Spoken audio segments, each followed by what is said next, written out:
Did you know Greg Weisman wrote a Catwoman movie? I didn't know either. Catwoman is a very original character in the sense that she's a thief with a heart of gold, something we've never seen before and possibly will never again. What's fun about the film is that instead of pivoting around this cliche and around a pretty predictable arc about her learning to be good or something, it's about being given insight into her varying dimensions.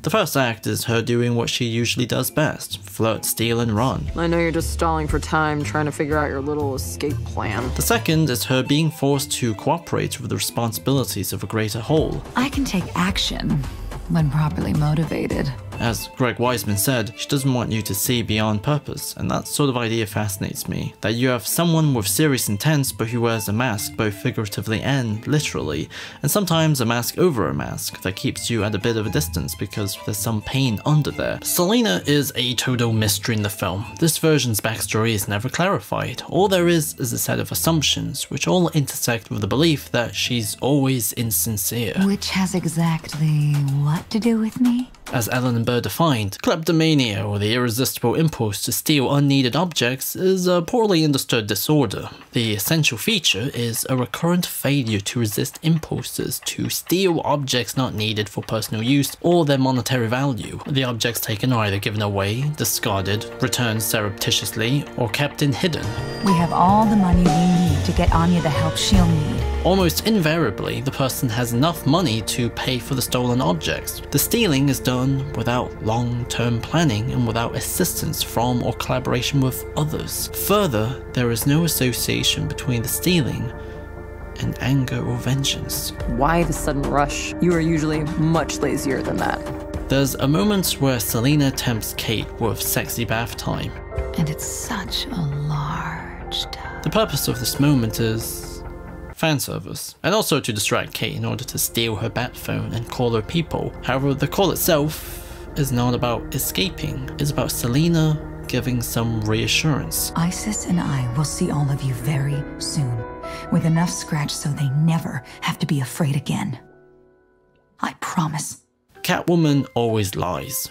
But she's not morally empty. She's not someone entirely powerless to her kleptomania. Batman is entirely absent in the whole film. The purpose is more or less twofold. First, it avoids moving the attention away from Selina because even if Bruce is a supporting character, his awesome presence will unavoidably overshadow hers. Secondly, by avoiding featuring him at all, his influence on Selina and her love for him becomes even more provocative because he's the one part of her that her mask refuses to play around with. When she thought Bruce screwed her heist, she's irritated as opposed to angry. Remind me to lay a few choice words on the bat the next time I see him.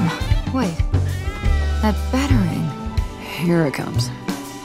That was you! She doesn't like it when Batwoman calls her Cat, because the pet name reserved entirely for him. Only he calls me Cat. When Cheshire makes fun of her for sleeping with Batman, she doesn't take it lightly. I hear you would know. We're not discussing that. And near the end, when she faces Grundy, she brings up her promise to a special someone that she doesn't kill. Or not be the direct cause of death, anyway.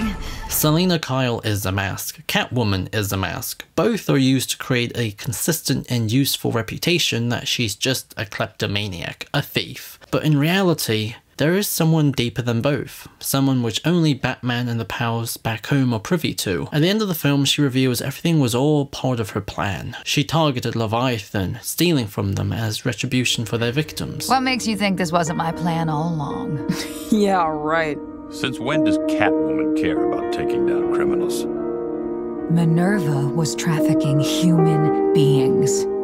Young girls. Catwoman is good at stealing, she can't help herself, and the final note is her literally about to do it again. You know, at the tower.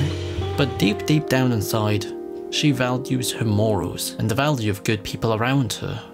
People who direct her so her hijinks has purpose. This is the big surprise at the end, and what's narratively satisfying, an injection of meaning to the broader story. So it's not all just about selfishness and impulse. Selina deep down inside is in pain.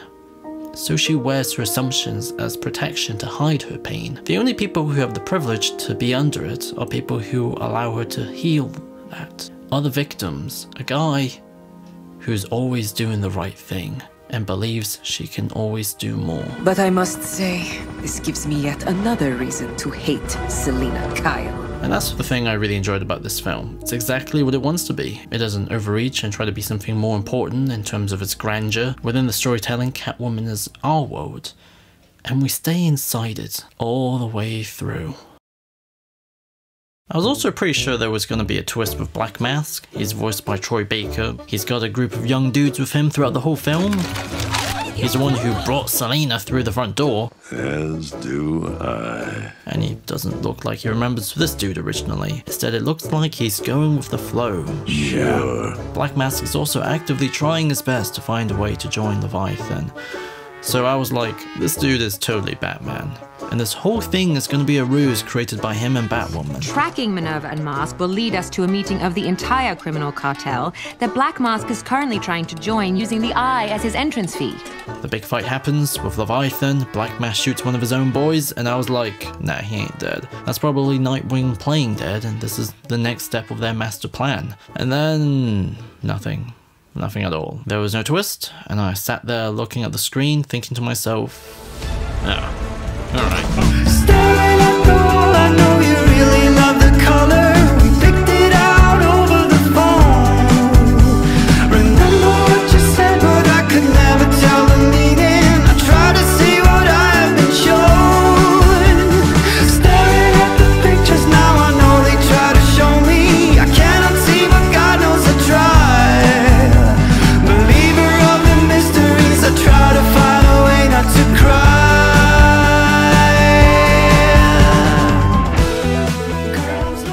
Right, so this video was an absolute pain to make because I had to rewrite the entire video from almost the intro onwards so I can add in the kleptomania stuff and everything rounded out a lot more, so there's a story within the story. Anyways, special thanks to everyone. I now have 200k subs. Wild stuff. And I'm working on the second channel, which will have a bit of an animatic style to it on top of the usual video editing stuff. But yeah, cool. Special thanks to everyone on Patreon too. You guys rule. And I've got 3 Spider-Man videos coming at you. Across the Spider-Verse, another part of the Spider-Man retrospective, and the Earth Mightiest Hero Spider-Man episode. So that's coming. Prepare for like a Spider-Man week.